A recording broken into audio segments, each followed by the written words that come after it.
When I first saw him, standing out there on the sidewalk, I thought nothing of it. I certainly didn't think he'd still be out there come September. I lingered at the window for just a moment, deciding the night-bound silhouette across the street was just some guy out for a walk, and went to my room and hit the hay. As I stood barely over the coffee maker the next morning, my eyes strayed up to the window over the sink, and a little shock of adrenaline removed my need for caffeine. He was still there, and still standing on the opposite sidewalk looking at my house. My roommates had all gone to work long ago, so I waited for my coffee, got dressed, then approached the front door and peered through the peephole. He was still there. I took a deep breath, readied myself for whatever nonsense this was going to entail, and opened the door. His gaze shifted to me as soon as I stepped onto the porch, and he watched me as I walked across the grass. He tensed when I stopped onto my sidewalk, but then looked relieved when I crossed it and reached the curb. Stopping there, I kept the pavement between us. I didn't know exactly how to ask him what the hell he was doing. Hey, what's up? He looked a bit nervous. Oh, nothing, just hanging out. From where I was standing, he didn't appear to be homeless or crazy. He was a man about 40, dressed in a dark blue robe, and I vaguely recognized him. Don't you live in that house? I pointed up the driveway behind him. He nodded. Yep, that's mine. Just came out to get the newspaper. I glanced down at his hand, where he held an orange bag with the newspaper rolled up inside it. Well, looks like you got it. I paused. Another orange bag was lying further up the driveway, as if the one he was holding was actually yesterday's. He didn't say anything. He just stood there with a masked, nervous expression. Didn't I see you out here last night too? I asked. Yep, that was me. I looked down further and saw that his feet were bare. You weren't out here all night, were you? I expected him to laugh off the idea, but instead he replied, I was. You been out here all night in bare feet? Panic was oozing out from under his mask of calm politeness in a dozen different ways. Yes. Now I was starting to feel more than a little weird. Are you going to stand out here all day too? Yes. He restrained to speak, but then seemed to change his reply. I might. It's beautiful weather out. Well, that much was true. It was a warm, sunny day, bright and beautiful. Well, could you at least not stare at my house then? He began to give an apologetic shrug, but stopped halfway through the motion and tried to turn. His bare feet never lifted from the sidewalk. The attempt turn was more of a twist from the tights up. That too stopped rather quickly. And then he said, his gaze moved in a circle before he finally looked directly at me. Your house is nice. I like looking at it. By then I was getting rather annoyed.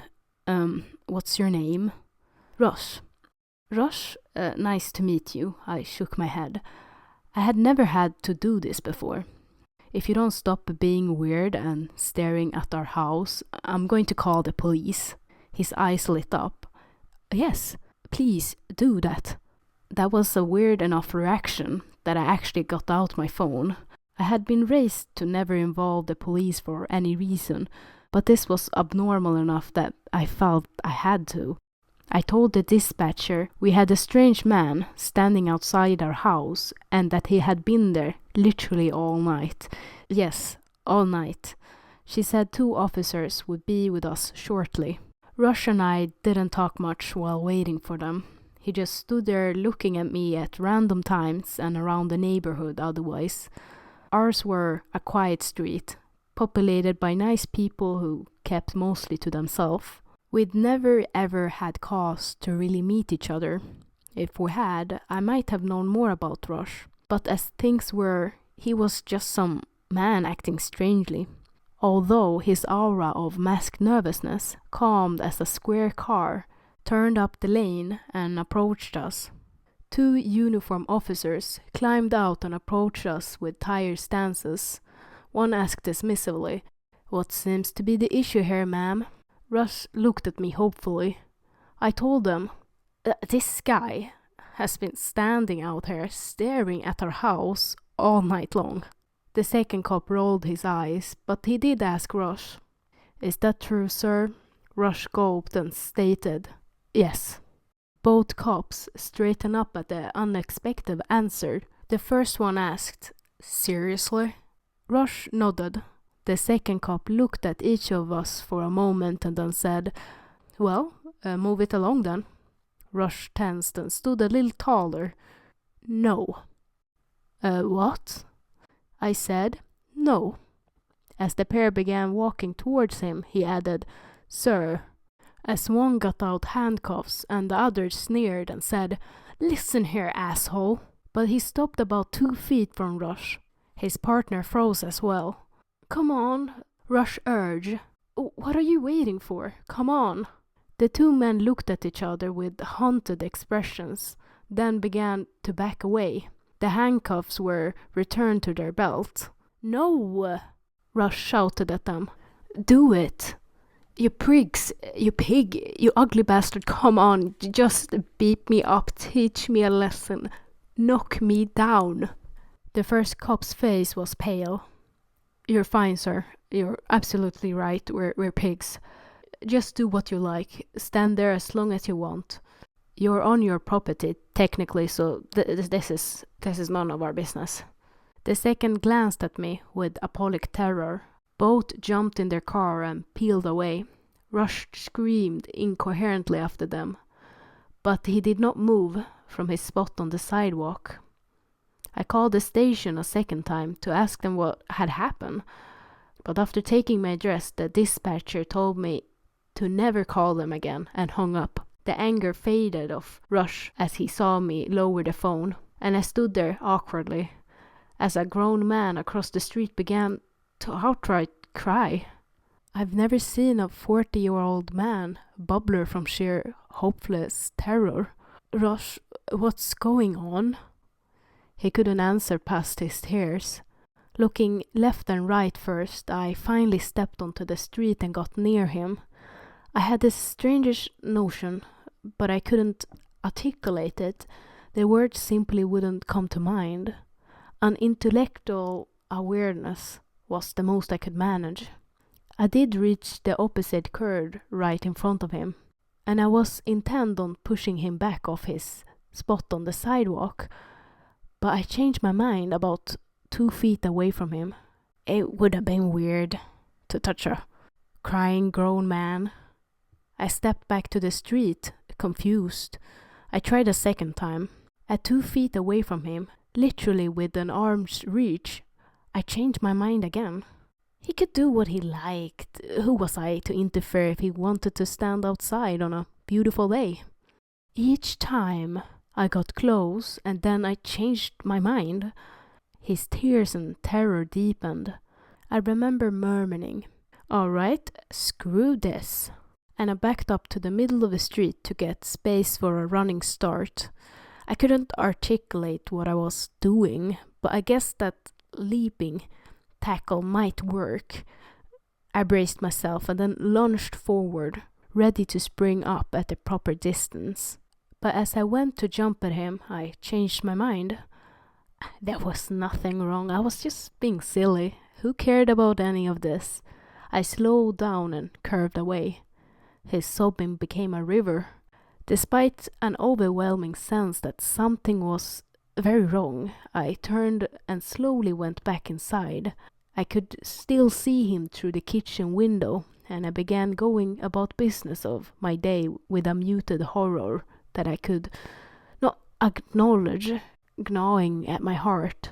Each time I looked, I would hope against all hope that he had moved, but he was always still there, shaking, crying, and looking around for help. That was June. A pall hung over our neighborhood, where once my roommates and I had held board game parties and had a dozen people over.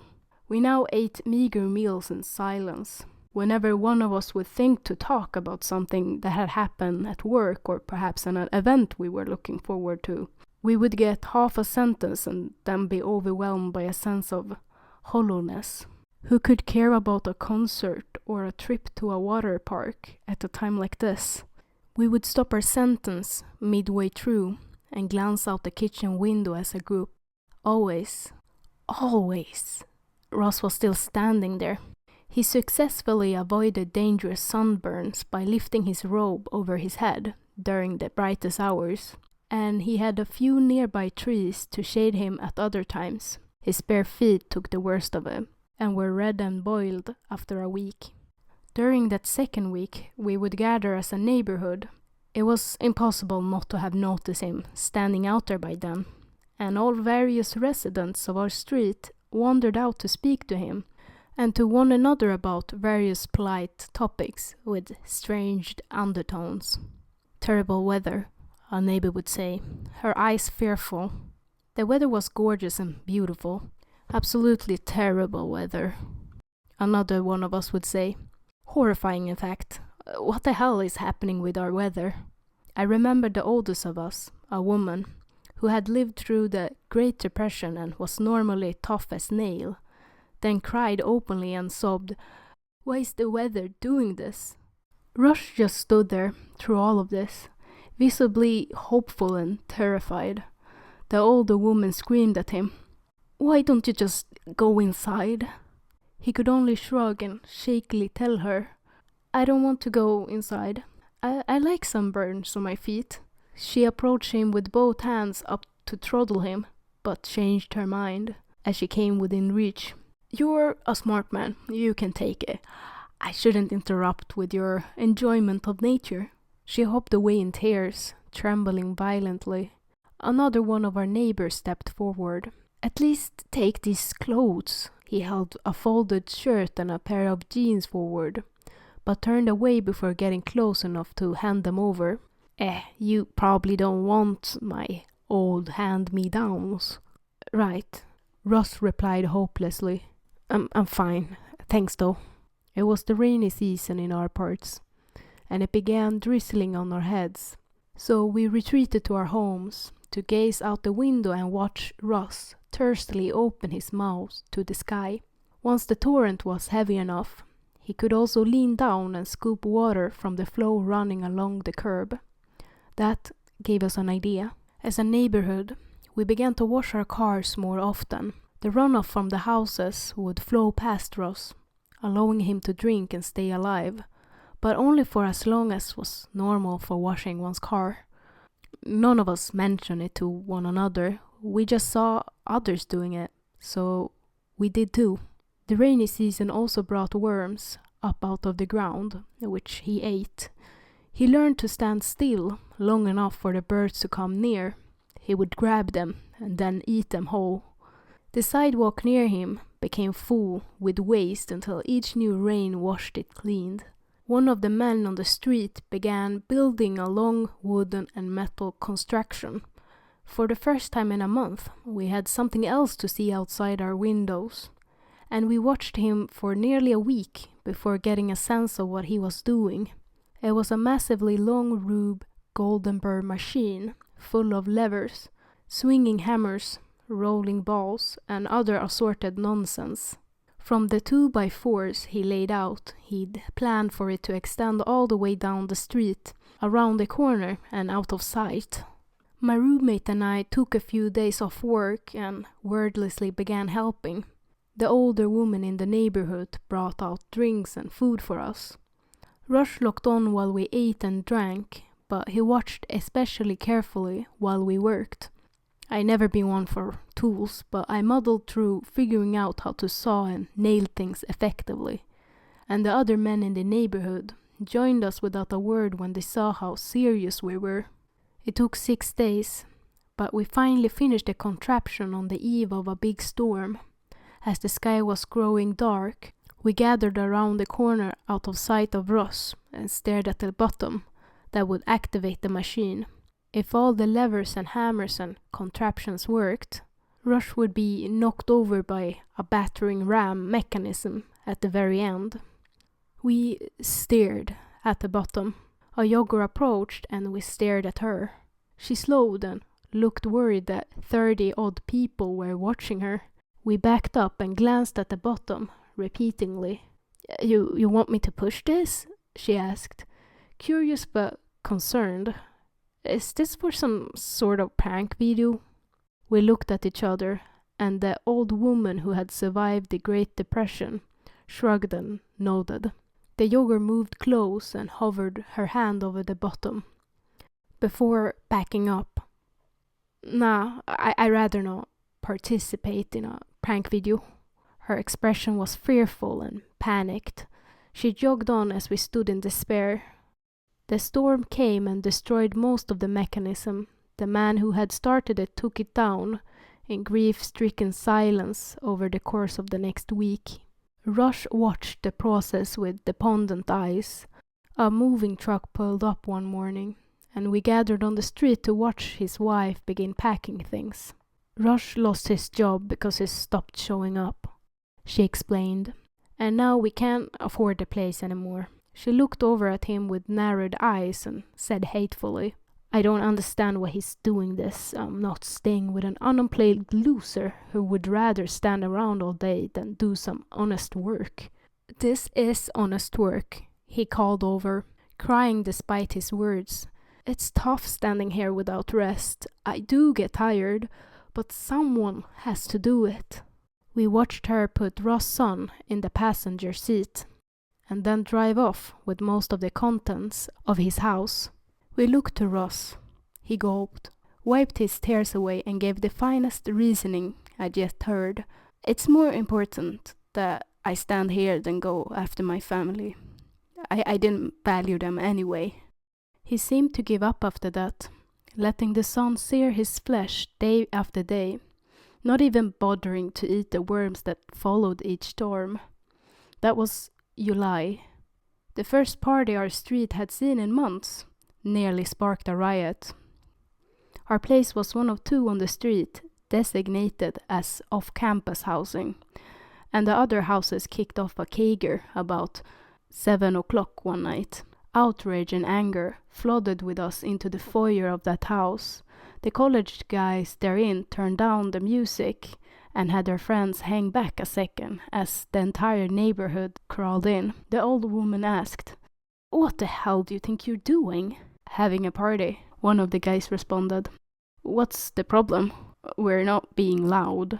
I was actually the one who spoke next. I remember my righteous anger vividly. How can you have a party while things are the way they are? One of the other guys who lived there protested. So what? We're just supposed to stop everything and not live our life because the way things are? The guest looked at us in confusion. The most painful part about that argument was that the guys were right. We couldn't just stop living our life because of what was happening on our street. The shouts and yells from each side were more about how we felt than any logical debate, and a fist fight broke out, just long enough to knock over the keg and break 2 glasses.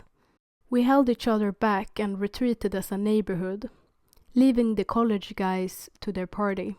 I was bitter, so bitter, and we all felt that bitterness together, until another neighborhood had a party 2 nights later. A week after that, one of my roommates had our friends over for a board game night, and I have to admit that it felt like such a relief to return to normalcy. At the end of the night, I walked the last of our friends out, had one last joke and laughed, and then waved after them. Russ was just a silhouette in the darkness, always there, but no longer on our minds at all times. Of course, the next morning the guilt hit me like a load of bricks, as I stood over my coffee maker and studied the bold-covered red scarecrow across the street. His blue robes were growing tattered after months outside. He looked like a burnt corpse. Unfortunately, I had a stressful day ahead, and I couldn't afford to process my guilt at that moment. I'm ashamed to admit it, but I was the first one who did it. I closed the blinds over the kitchen window.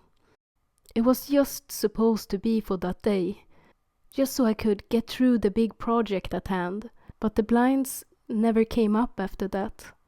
As a house, as a group, we stopped looking out the window. Just like washing our cars, just like working on that Rube Goldenberg machine, and just like our reaction to the party. My neighbors took that as a clue. Within 5 days, all the blinds on the window on the entire street were lowered. That was the first night Ross was completely alone outside, in the darkness, with all the blinds closed, an absolute guarantee that nobody was looking out for him or at him. I laid in my bed, staring at the ceiling and crying quietly.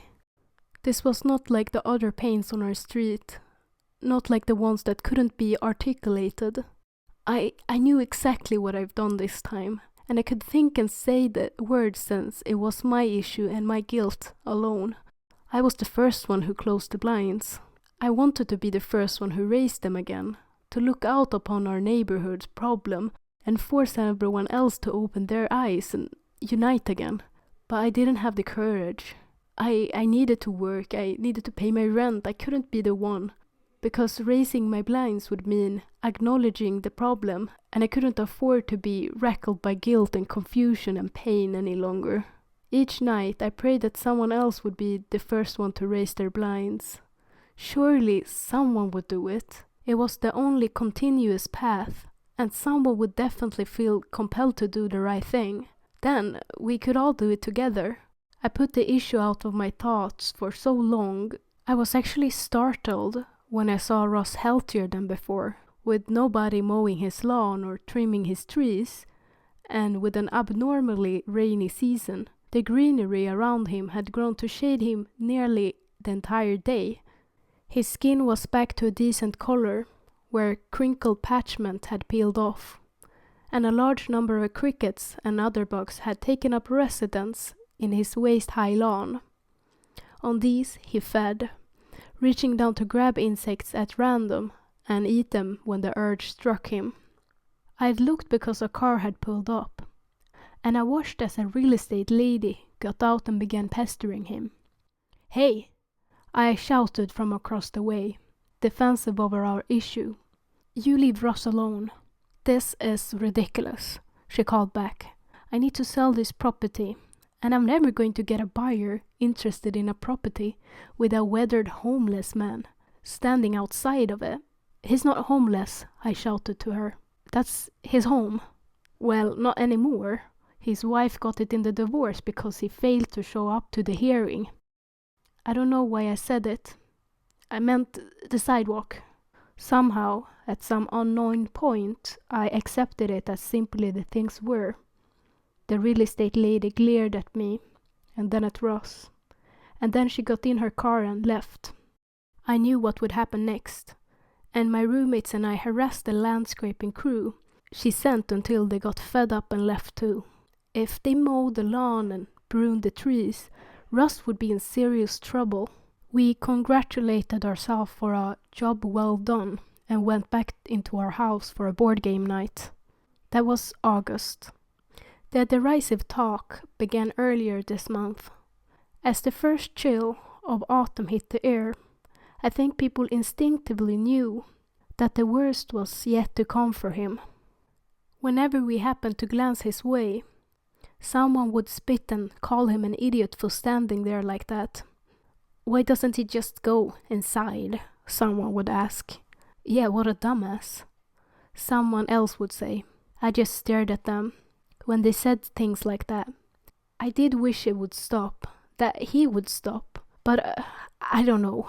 I just don't know. I was prompted to write this and share our situation because I saw it in myself. I saw my feelings turning towards blame and hatred. I asked the same questions. Why was he doing this? Why wouldn't he just go inside? But that strange dread notion that I could not articulate drove me to go outside and do something no one else had done in weeks. Talk to him. "Hey Ross," I said by a way of opening, since I had no idea what else to say. His hair was a mane and his beard was wild, but there were still a man under there. He coughed to clear his throat and then managed to say, "Hey." There were no beating around the bush. "You gave up for a little while there, didn't you?" He nodded weakly. "What changed your mind? Why are you eating and drinking again? Why do you fight so hard to survive?" I asked him, my heart full of compassion. I felt like I was such a great person for caring when nobody else did. I will never forget his bemused, angry laugh.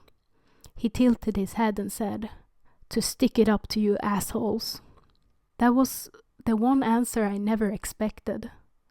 I'd gone through so much guilt and angst and effort, but I guess I never thought about what it was like on the other side of the blinds, standing there night after night knowing the entire neighborhood was avoiding looking at you. I don't have an answer. I don't have any answers. I wanted to tell him good luck, but it would have just sounded hollow. I nodded and went inside. This time I raised the blinds and stood by the kitchen window. As the first flakes of snow for season began to fall, I accepted his angry gaze. Would the heat of his anger be enough to keep him warm throughout the winter? Summer seemed impossibly far away, especially without so much as a blanket. And yet, all the people who came over, all my friends and roommates and acquaintances, all just kept asking idly, "Why doesn't he just go inside?" If it only were that simple. This story has a part 2, a continuation of this one. It is fittingly called Still Stuck. If you want to hear it, you can click the screen, link in the description or in the comments. If it's not there, I forgot, sorry, or it's not out yet. So maybe keep an eye out by subscribing or if you simply just like my content. Anyhow, thank you for watching, and if you like the video, consider liking the video. For now, bye bye.